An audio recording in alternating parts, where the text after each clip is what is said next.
Let's go here. Some of us hate the person who has a different struggle than we do. Some of us hate the person whose sin looks different than yours. Oh, come on.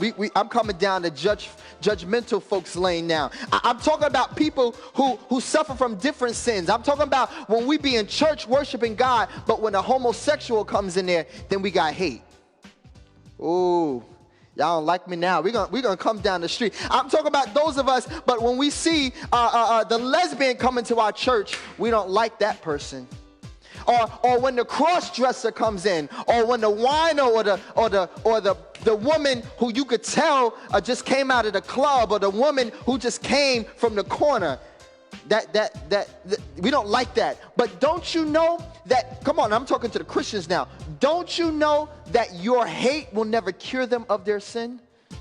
It is the love of God. Come on, y'all, let's talk. It is the love of God that can only cure them from the sin. It isn't your hate that will cure the drug dealer. It isn't your hate that will cure the liar. It isn't your hate that will cure the homosexual. It is not your hate that will cure the lesbian. It is not your hate that will cure the cross-dresser. Come on. It isn't your hate that will cure the one who changed himself from a woman to a man. It isn't your hate that will cure them, but it is only the love of God that will cure the sin and will take the struggle out of that sin. Come on. It is only the love of God that will heal.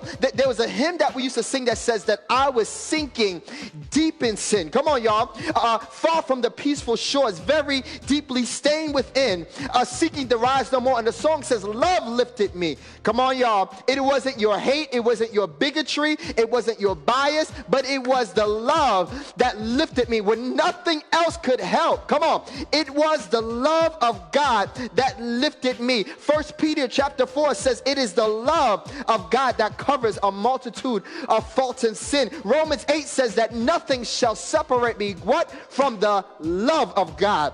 John 15:13 says, no greater love hath no man than this. Come on, I'm giving y'all a Bible. Than a man laid down his life for a friend. And finally, y'all know this. John 3:16 says, for God so what? Loved the world. Come on. He so loved the lesbian. He so loved the fornicator. He so loved the adulterer. He so loved the lesbian. He so loved the liar. He so loved the cheater. He so loved your ex-husband. He so loved your ex-wife. Come on. He so loved the one who stole from you. He so loved the one who did you dirty that he gave his only begotten son, that whosoever believeth in him shall not perish but shall have everlasting life. I need somebody to open up your mouth and say that I need to love the hell out of hate.